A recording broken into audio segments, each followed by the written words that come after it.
ہمارے ہاں بڑے بڑے سمجھدار لوگ نفسیاتی ہو جاتے ہیں، بڑی بڑی سمجھدار خواتین نفسیاتی ہو جاتی ہیں. میری ساس باتیں کرتی ہے، میری نند باتیں کرتی ہے، مجھے فلانا باتیں کرتا ہے، مجھے فلانا. بھائی باتیں، جس کے منہ میں زبان ہے اس نے بات تو کرنی ہے. اب آپ نے کیوں یہ دعویٰ کر لیا ہے کہ آپ اتنے اونچے چلے جائیں کہ آپ کو بات ہی کوئی نہ کرے؟ کیا حرج ہے اس میں؟ اگر کوئی آپ کو بات کر دے تو کیا ہے، ہم کسی نے کر لی تو پھر کیا ہوا؟ اس کا اتنا اثر قبول کرنا کہ ساری رات سونا ہی نہ، پریشان ہو جانا. اور بعض لوگ ایسے ہیں جنہیں اتنی باتیں نہیں ہوتی جتنی انہیں ٹینشن ہوتی ہے. یعنی وہ دو بندے کونے میں کھڑے ہیں تو میری ہی بات کر رہے ہیں. اور بھائی تو اتنا اہم نہیں ہے، انہیں کوئی اور کام بھی ہو سکتا ہے، تیری بات ہی انہوں نے کرنی. بلا وجہ لوگ سمجھتے ہیں کہ میں بڑا اہم آدمی ہوں، وہاں بھی مجھ پہ تبصرہ ہو رہا ہے، یہاں بھی ہو رہا ہے. اس پہلو سے باہر آئیں، اس کمپلیکس سے نکل آئیں. ابن حزم کہتے ہیں کہ مصر میں ایک تاجر بڑا کامیاب ہو گیا تھا، بڑا کامیاب تاجر ہو گیا. تو زندگی میں جتنے لوگ بھی کامیاب ہوتے ہیں ان سے حسد ہوتا ہے. اس سے بھی اس کے ارد گرد کے لوگوں نے حسد شروع کیا. اب تاجروں نے پلاننگ کی کہ اسے خراب کیسے کرنا ہے. وہ ایک دن اپنے گھر سے نکلا، سفید کرتا سفید پگڑی باندھ کے باہر. اب 5-6 لوگوں نے پہلے سے منصوبہ بندی کی ہوئی تھی. ایک صاحب اسے ملے، کہنے لگے ماشاءاللہ آج تو سفید کرتے پر سبز امامہ، سبز پگڑی بڑی ہی اچھی لگ رہی ہے. تو ہنس کے کہنے لگا لگتا ہے آپ سو کے اٹھ کے آئے ہیں، پگڑی تو میری سفید ہے. اس نے کہا چلو پگڑی تو سبز ہی ہے، باقی آپ نہیں مانتے تو آپ کی مرضی. وہ آگے بڑھا تو اب کیونکہ پلاننگ تھی تو ایک شخص اور ملا. اس نے کہا کیا بات ہے، سفید کرتے پر آپ کا پیلے رنگ کا امامہ کیا جچتا ہے. اس نے کہا یار کو خدا کا خوف کر. ہنس کے کہا کیا ہو گیا، تیری اینک کا نمبر تو نہیں تبدیل ہونے والا ہوا؟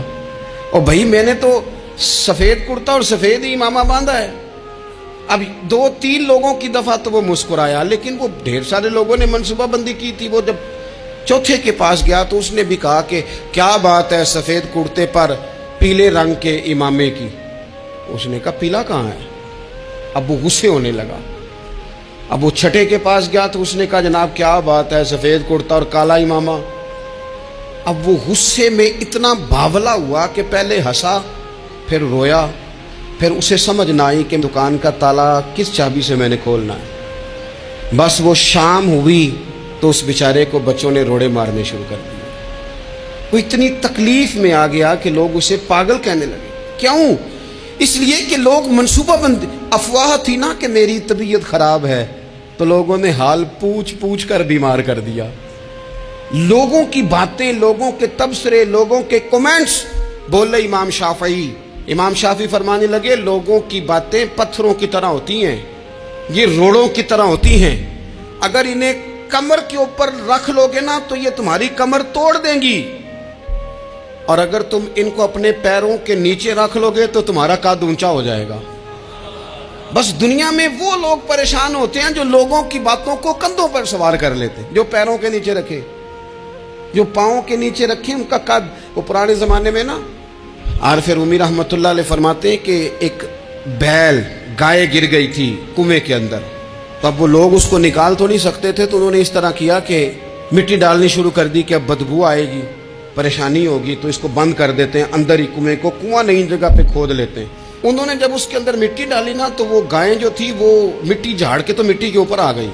انہوں نے پھر مٹی ڈالی تو وہ تھوڑی اور اوپر آ گئی، اور مٹی ڈالی تو اور وہ مٹی ڈالتے گئے اور گائیں وہاں سے کنویں سے باہر آ گئی. لوگوں نے دفن کرنا چاہا، وہ باہر نکل آئی. اور میرے بھائی لوگ بھی اپنی باتوں میں دفن کرنا چاہتے ہیں، لیکن یاد رکھنا جو چمکنے والے تھے وہ چمکتے ہی رہے. جن کو اللہ نے عزت دی تھی ان کی گھٹائی کوئی نہیں سکا. اتنی لمبی زبانیں کھول کے لوگوں نے صحابہ کے بارے میں باتیں کی، لیکن سورج چمک رہا ہے صدیق اکبر کی شان کا. عظمتیں دمک رہی ہیں فاروق اعظم کی. عروج ہے جناب فاروق اعظم کو. نگر نگر گلی گلی دنیا علی علی کرتی چلی جا رہی.